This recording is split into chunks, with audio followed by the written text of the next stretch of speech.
See, I done compiled this together so it won't be in my face. Okay, so discounted loans are what we're going to talk about next. All right, so Jared, can I borrow $10? Sure.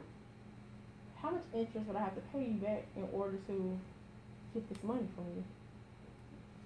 I don't know. Your choice. Like, so you can keep it from me?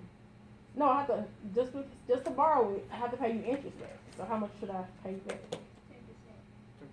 10%? 10%. All right. So 10% of $10 is $1.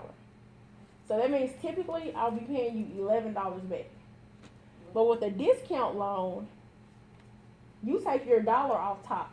So that means you only give me 9. And I have to still pay you 10 back, but you already get your interest up front. You guys get that? Yeah. So basically it says sometimes the interest on a loan is paid up front by deducting the amount of the interest from the amount the bank gives you. And this type of loan is called a discounted loan. So the interest that's deducted from the amount you receive is called the discount. Now, I don't know if they changed up or anything, but when I was in school, Sally Mae or whoever those loans were from financial aid, those are discounted loans. Because I recall having a loan in the paperwork that told me it was $2,500 a semester. But when I would get it, it was like 22 something. So that means whatever the interest rate was, they got their money up front, but I still had to pay them that full principal amount back. Make sense?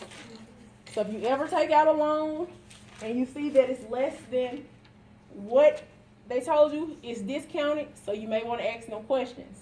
Because I'm going to be honest with you.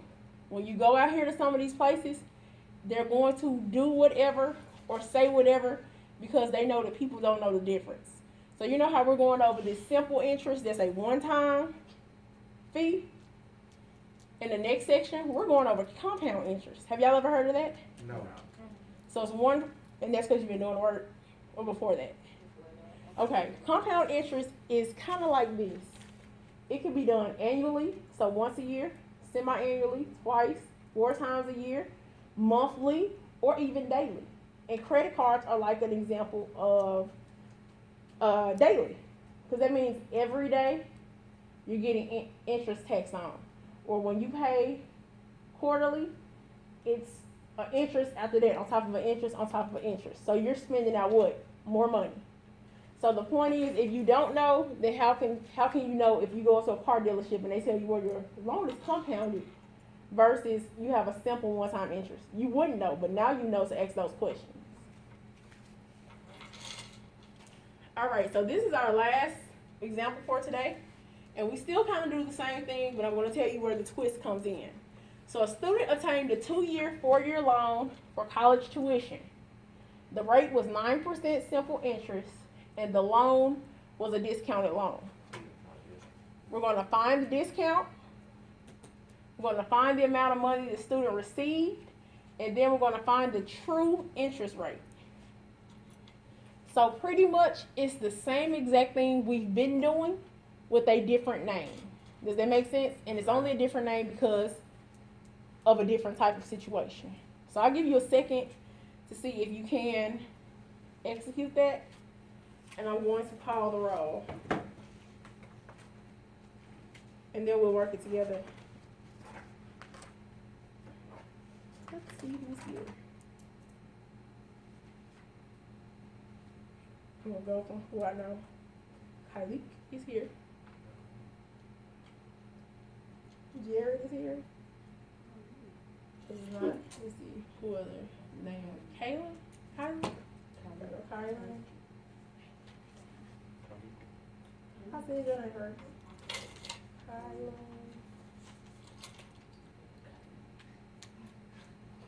Cassidy?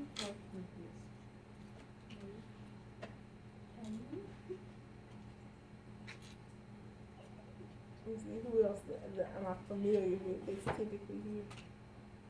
Jasmine? Okay, this is your second day, right? See, but I'm getting there. Wait, cause I used to call your name every day. Only got 3 names in the Joshua? Okay. Bianca?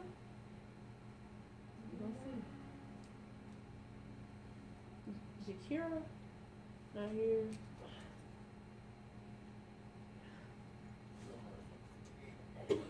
Lakila? That's right. I was trying. Okay. So I called everybody's name that's here. At least, well, you're not on my list, so I'm sorry. What's your name, ma'am? Jessica. All right.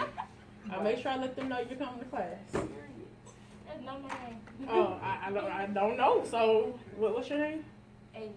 Adrian? Asia. Asia. Okay. I just heard, because when she put it back up, I thought it was more syllables. Hey, the more the merrier.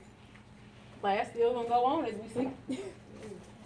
All right, so like I said, we still do our same identifying. So we can start with our 2 years, our principal being $4,000.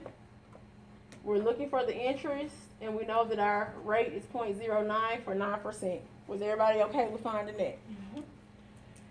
So we are still going back to I equals PRT to find the interest.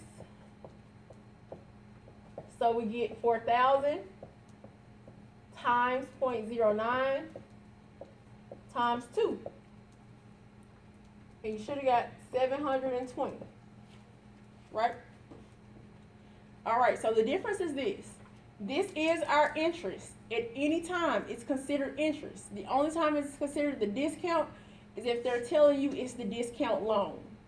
And when they tell you it's a discount loan, the reason why that's important is because you know, hey, my interest is not tacked on to the end, it's paid up front.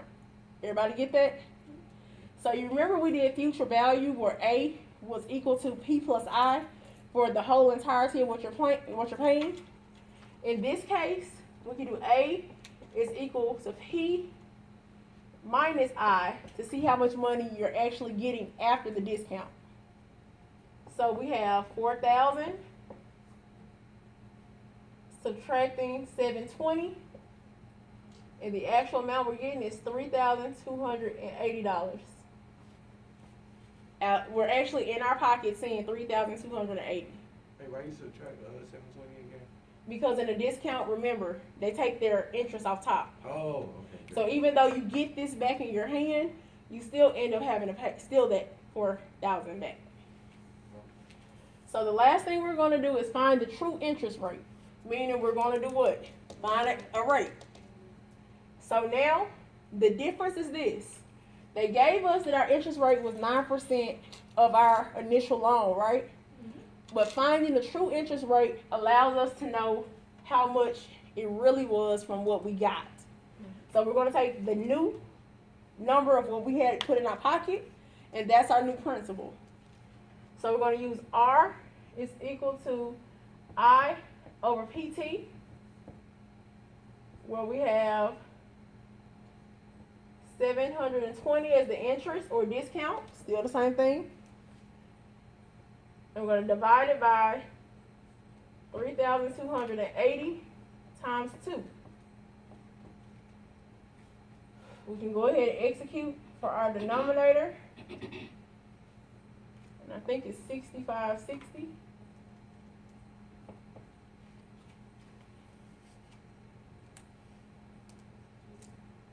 When we divide, we get 0.10975. But because it's a rate, it has to be in a percent, right? Come over twice, and then I'm going to round, so we get 10.98. But remember, they're going to always let you know where to round to. Any questions? You okay? Do I need to call Campus Police or 911? Just trying to make sure. I know this is a little stressful, but